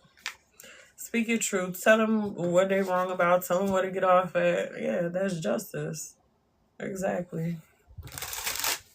That's your justice. You got to speak up for yourself and give yourself this justice. Because you already know what it is. Yeah, you got to set a boundary with this person. Okay? That's what we got for Cat. Excuse me. All right, for Vase, Vessel, Growth, Bloom. A new opportunity will soon fill your life with vibrant possibilities. What's this new opportunity? The Four of Cups. Just haven't seen it yet. It's oh wow. No. I hear Danny Goki, their song Haven't Seen It Yet. It's like the brightest sunrise waiting on the other side of the darkest night. Don't ever lose hope. Hold on and believe. Maybe you just haven't seen it. Just haven't seen it yet. Ooh, you're further than you think you are. Only moments from the break of dawn. I'm telling you, there's something you haven't considered yet that's getting ready to come into the forefront. It's going to change your path in life. It's going to change your whole direction in life. This is collectively. I feel like this is something happening for all of us on a collective level. I feel like it's individual, but it's also collective. My mind is going towards AI when I'm thinking about this. It's a positive outcome though. It's a special opportunity. It's a gift. It's something that changes things in a very positive way. You know, that's what I'm seeing here. A new opportunity will soon fill your life with vibrant possibilities. Yeah. Anything else? The High Priestess, the Nine of Swords. Hey, Gibbon, how you doing? It's good to see you. The High Priestess here with the Nine of Swords it's telling me to be able to recognize fear, right? The High Priestess sits between the light and the dark. That's why one of her pillars are white and one of them is black. She sits between light and shadow. She's really reflective of the moon card, the same way that the moon reflects the light, but half of the moon is always in shadow. Okay, that's the High Priestess. She sits by the veil. This cloth with these pomegranates behind her, that's representative of the veil. Okay, she knows what's on the other side of the veil. So she can recognize fear. And the High Priestess also represents your intuition, right? So this is about listening to your intuition, being able to recognize fear when it's coming up and I feel like it's very important to not allow fear to take control of the narrative here. Because if you allow fear to take control of the narrative, you might miss out on this opportunity that is coming for you, because this opportunity is something positive. Yeah. The Queen of Wands and the Page of Cups. I feel like this could be an opportunity to lean more into your creative side here. Yeah. There's definitely something about being creative. Doesn't he look like a painter or something? If I send the gift, do I have to pay again? I don't get what it means. No.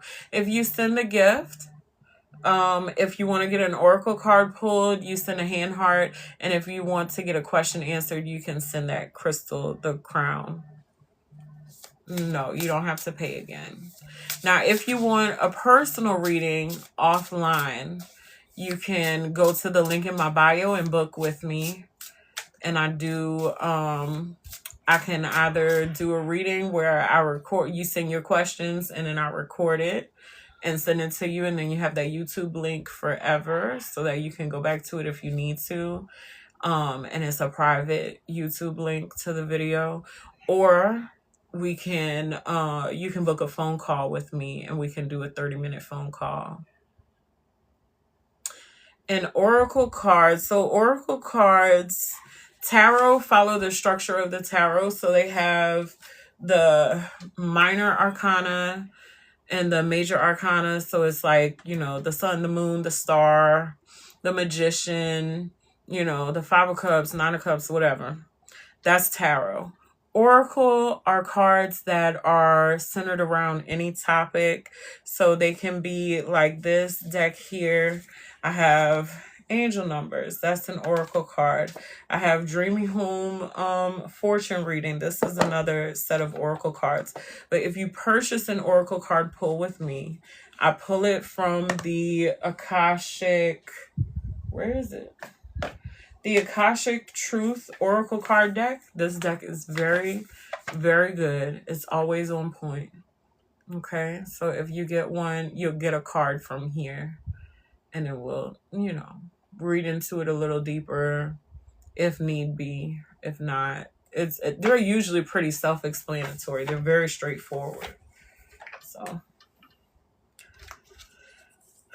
but yeah, if you get an oracle card, that'll be what it is. It's more of a, I would say with the oracle card, it's almost like you hold your question for yourself, or you hold space for a message from spirit, and then it comes through the oracle card that I pull for you.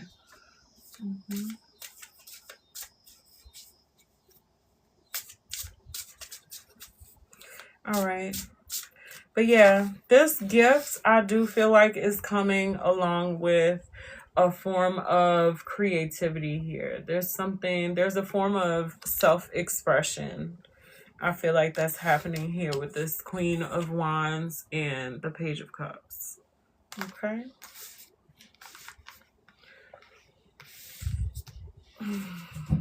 Anything else about this? No, Spirit said no. All right, let's look at the Rubik's Cube. And this is collective energy that I'm reading. Hey, Mel. How you doing?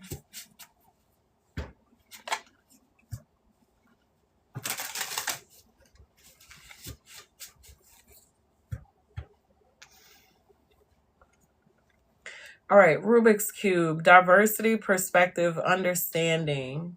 View problems from a new perspective and understanding will deepen. I am doing well, thank you. So let's see, what's this problem? The Seven of Cups. The Knight of Wands.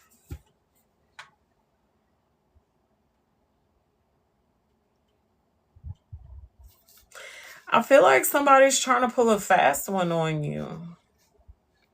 Right? Because the Seven of Cups speaks of illusions, and the Knight of Wands is very fast-moving energy. So it feels like this problem is about somebody, trying to scam. There's a scammer here looking for money. What's the perspective? What's the perspective shift, I should say? Because I'm kind of like, if they a scammer, man, F them. Because we don't deal with scammers. The Six of Cups. Clarify that for me. The Queen of Pentacles. The Three of Pentacles. Okay. So what I'm getting here is that it could be something that you're viewing as someone trying to scam you. So maybe it may not necessarily be a scam. I feel like this could be like, you know, when you go in the store and somebody approaches you in the parking lot, is like, hey, I'm selling this. Do you want to invest? Buy a copy of my CD or something like that, you know? Or the kids who, you know, can you invest in my football team? We're trying to go to a certain place or whatever, we're taking donations. I feel like you could feel like this is a scam, but Spirit is saying here to be a helping hand. Okay, be a helping hand, help this person out. They're saying, remember when you used to get money from your mother because you needed things too when you were a kid? I really feel like this is related to a child. This is a pretty literal situation. Anything else here, Spirit? I heard no, there's nothing else here, but the magician popped out at the same time too. And I feel like this is about you creating the world that you want to exist in. It's about co-creation, right? So, what small acts can we do towards other people that will help to create this place as being a more sustainable, more inclusive environment? Like, what is a small way that you can contribute to someone else's world in order to make our world better, more cohesive existence for all of us? Yeah.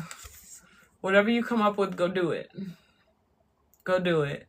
If it's giving $1 to a homeless person, or maybe you made dinner and you have an extra plate left over and you're not going to eat your leftovers, go give it to somebody who needs something to eat or something like that. I don't know what it is here, but like, don't assume that someone's scamming just because you see the situation that they're in. This sounds similar to something. Yeah, this person is down on their luck. I don't know who this is for y'all, but it's very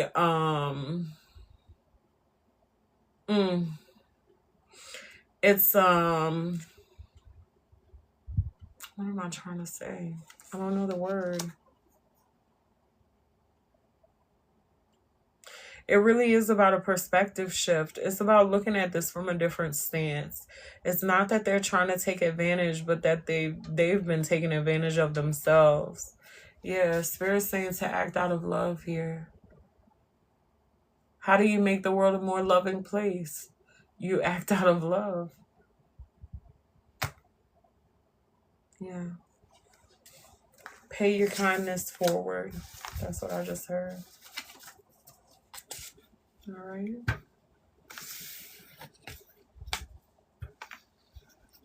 These are very practical. I like that. It was very 3D-ish. I'll be getting into a lot. Let's see. What do I read on a lot? I read a lot about relationships. I read a lot about work, because work is always a thing. Money's always a thing. People like to ask me about traveling and school a lot as well. I feel like the main thing though is relationships.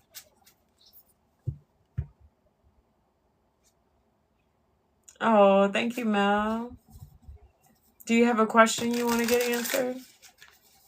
You can drop your question. Hi. Yeah, go ahead.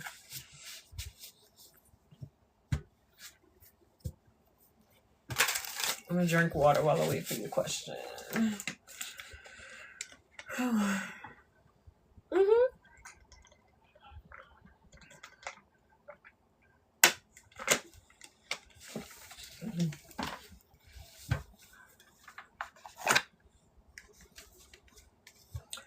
All right, what's coming for Mel and Jorge? The 9 of Cups is here, the 6 of Cups. Something that you wanted to see happen in the past is, or something that you wanted, that you started in the past is coming to a full completion. Like something's coming full circle here with the World card. What is this? What's the 9 of Cups? It's something, it's a past desire. It's either something you started or you wanted to start. It's like you finally do something or something like that. What, can we get a bit of clarification, Spirit? The 8 of Cups. This is an old desire that you had walked away from because there was some kind of confusion or fighting around it. Okay, with the 5 of Wands, the 7 of Swords is here. Is about deception too. There could have been like arguments, somebody saying that you were lying about what you wanted to do, you didn't really want to do that, or your motivations were off or something like that. This is coming back around. It's coming back around. Is it something, there's something you wanted to build? Like a new start? Yeah, like, I don't, a new start or either a completion. I don't know. I just feel like it's a full circle moment. It's like you circle back to the same thing. Something comes full circle. I am thankful for the pivotal moments that helped define my life. That's what just popped up on my I am app. Yeah. Clarify the world. The Knight of Wands. Yeah, something's, I feel like it comes back around suddenly. It's like all of a sudden you find yourself back here. Like, what? How did this? I really feel like you don't even notice this coming. It's going to be like, wow, how did we get here? Like, I always wanted to, but like we had walked away from this and we had stopped doing this because of this, and that. But like now we're back here and it's going to seem sudden. I don't know. Spirit's not really telling me what it is. Can we find out what it's related to? The Knight of Cups, some type of love offer, romance, maybe? Hey, Anne, how you doing? If you want to get a question answered, darling, you can send a crystal crown to get a question answered, or you can send a hand heart for an oracle card that will also answer your question. It just won't be as deep of a reading. Yeah. Yeah. That's really what I feel like it is. With the Knight of Cups, is giving romance.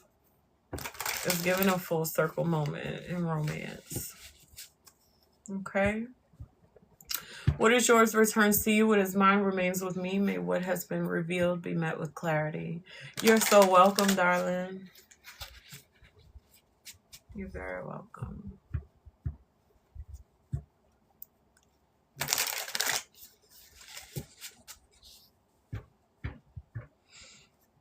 How's everyone doing tonight?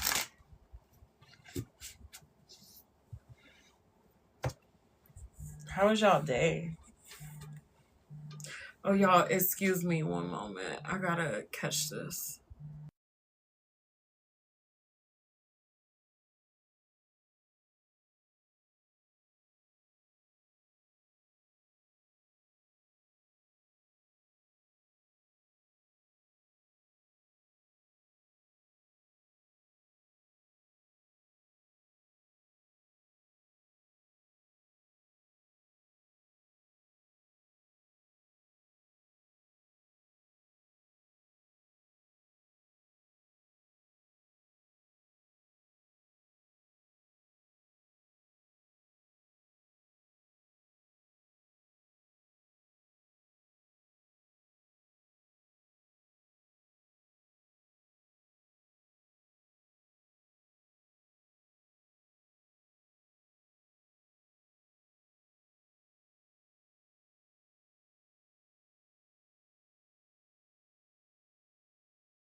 Hey, sorry about that, guys.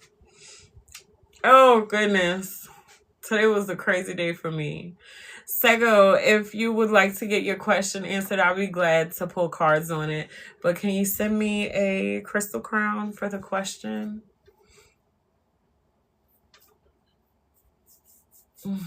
I'm moving away from doing so many free questions, guys. I don't mind doing them, but I'm doing them as spirit leads me to do them. So sometimes the questions will be free and sometimes they won't. That's just how things are going now. That's how spirit is leading me. So, and it's an energy exchange too. So that's, you know, what it's about. How is everyone doing today though? My day was insanity. But it's better now. It was crazy earlier. Oh my goodness.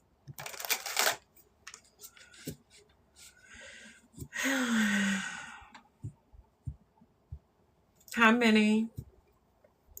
If you would like, I could pull some cards for your question, but can you send a crown, a crystal crown, and I'll be glad to pull the cards for your question. I might start doing some readings where I pull you guys up so that we can be more interactive. I really feel like that's something that I want to start doing. Those will definitely be paid though. They're gonna have to be. Yeah.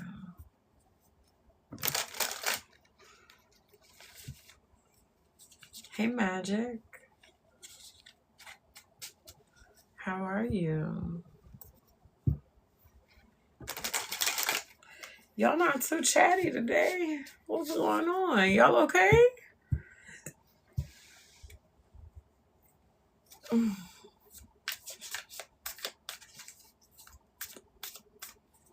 Good. I'm glad to hear that you're well.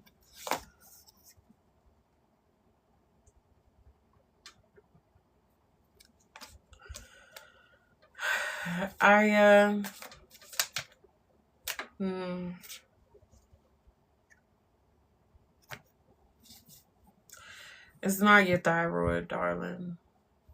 No. It's not.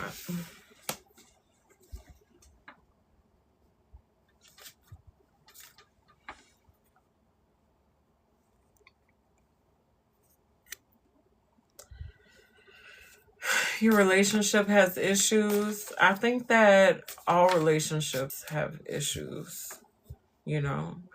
I think that it is a matter of deciding whether or not you can cope with the issues that you have. I definitely feel like it's very important to recognize whether or not the other person is also trying to resolve the issues. You know what I'm saying? Because you can't work on things by yourself. I feel like it's very important for there to be an equal footing in a relationship. And even if you have issues, I mean, of course, relationships are never going to be like 50-50. There are times when, you know, it's going to be 70-30 or 60-40. It's never going to be exactly 50-50, but both people have to be willing. You know what I mean?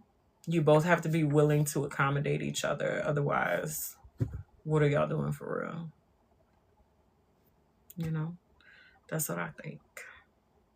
If you'd like to get a reading on what's going on in your relationship, I can definitely do that if you send a crown. Okay?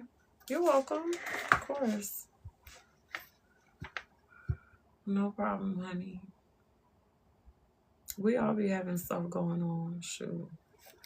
If y'all knew what I did today, I was very devilish. I had to cut up on somebody today because they thought they thought, I don't know why it's filtering all of y'all comments. What is going on? If you want to get a question answered, darling, can you send a crown, this crystal crown, and I'll be glad to dig into it for you. For June, is a third party have a spell on Michael? Yeah, June, for your question, also, it would be a crystal crown, darling.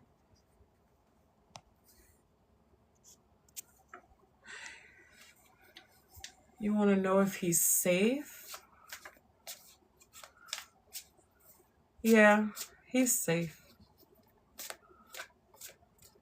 He's not, I feel like he's not in the best situation, but he's safe.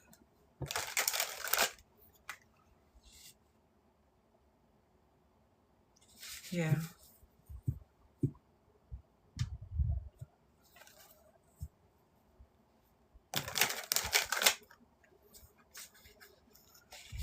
Hey, Evelyn, how are you?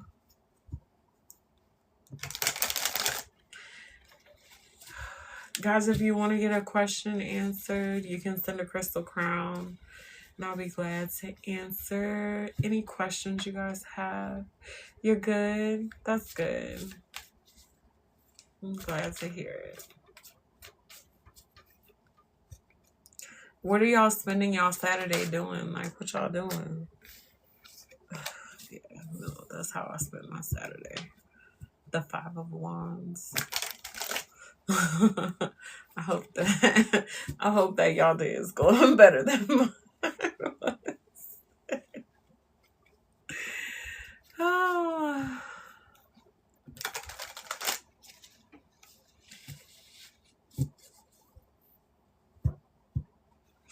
Let's see what else is going on in the collective.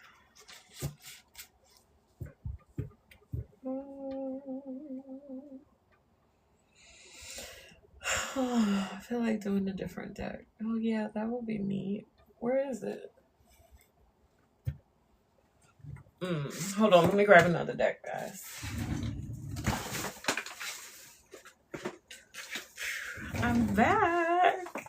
That was quick, right? This is my numerology deck. I love this deck. It's from Mystic Mondays. And it's so freaking colorful. The colors are everything. Like, look. It's beautiful. It's beautiful. You're beautiful. Are we going to keep the book out? Okay.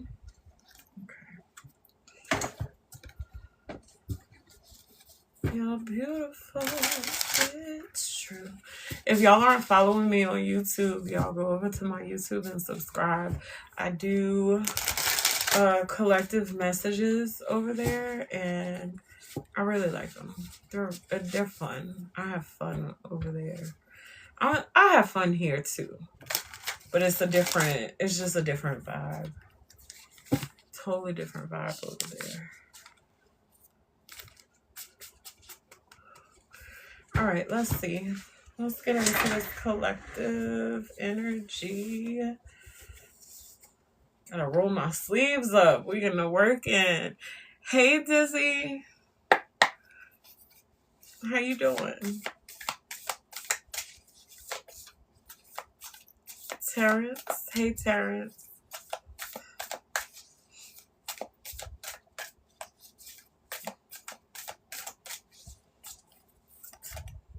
Are we gonna get a card? Oh, okay. I guess Spirit say, yeah, here you go. 2 of them. Okay, we got Hidden Passion, number 7. And then we got Personality, number 11. 7-11, 11-7. So November the 7th or July 11th. This could be important numbers for somebody here. No, that's not what I wanted to do. The Hidden Passion. Child. I'm not used to this deck. Hidden Passion number 7. Okay, Hidden Passion number 7. Why can't I talk? Hi, Stazzy.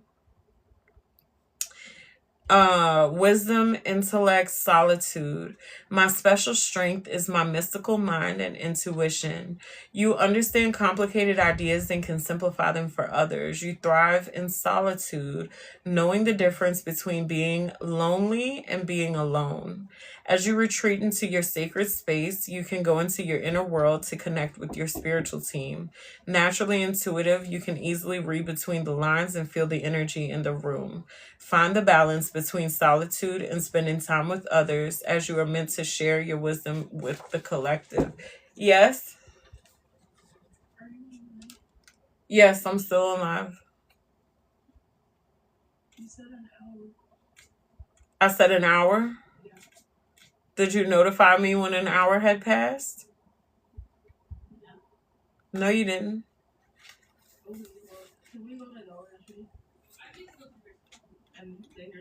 Oh my God. Y'all are so needy. What time does it close? What time does the hair store close? All right, we'll get together. All right. Sound good. Let me know when y'all ready. Okay. Sorry, guys. My children, my teenagers always need a ride somewhere. Okay. Now y'all know that's bad. I just forgot what the hell. All right, so we was reading about number 7, hidden passion. Number 7 is about wisdom, intellect, solitude. It's about being a natural intuitive. Okay. And then personality 11, divine, multifaceted understanding. Okay, well, get yourself together and let me know when you're ready.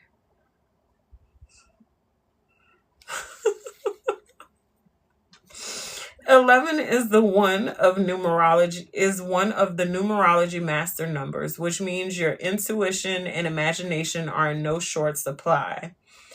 More than mystically inclined, you find it easy to attune to other people's energy and have meaningful relationships with spiritual guides or other sources of wisdom. Often, people with these life numbers are more introverted and you may have a shy side. Your compassion makes you a great listener and a super reliable friend. But since you're more energetically sensitive than most people, you need to be firm in your boundaries and selective about who you let into your life and your heart. Give to people who know how to give back to you. Yeah, I was already kind of picking up on that. So, someone here is an intuitive.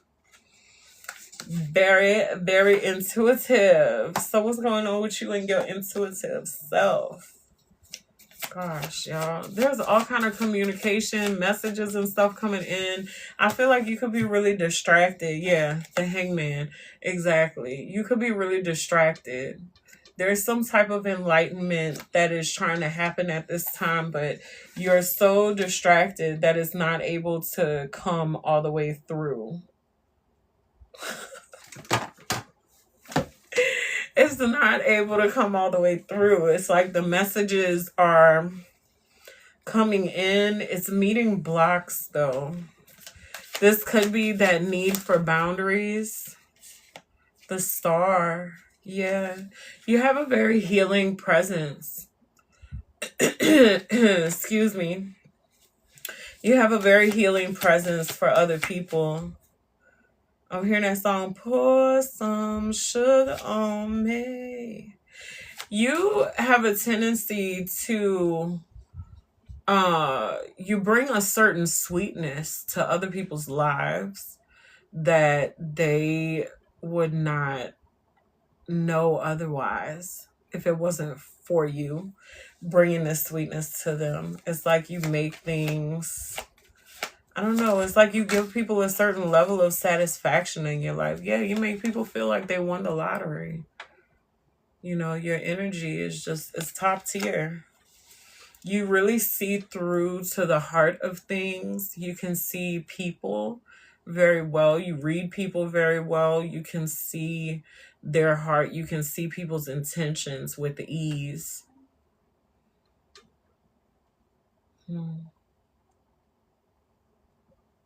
Yeah.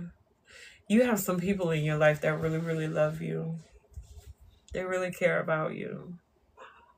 But you know, the thing about that is that you have to be careful with that as an intuitive, is because people will really, really love you, and they will want to love you in their way and in their understanding. And they may not fully understand themselves, or the way that the world works, or the way that you operate, even.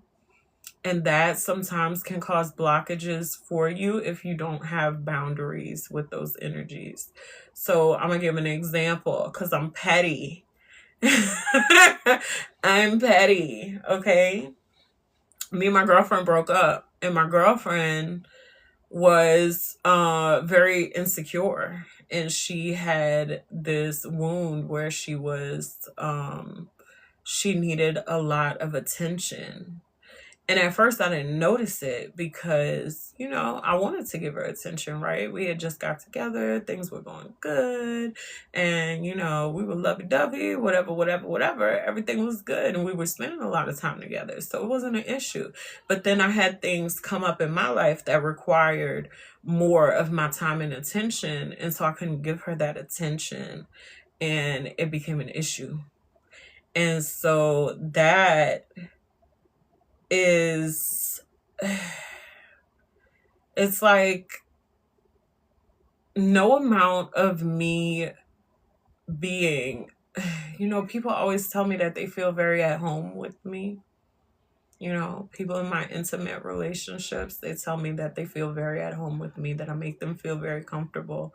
There's no amount of me like making her feel comfortable that could have negated the fact that she had a problem with needing so much attention.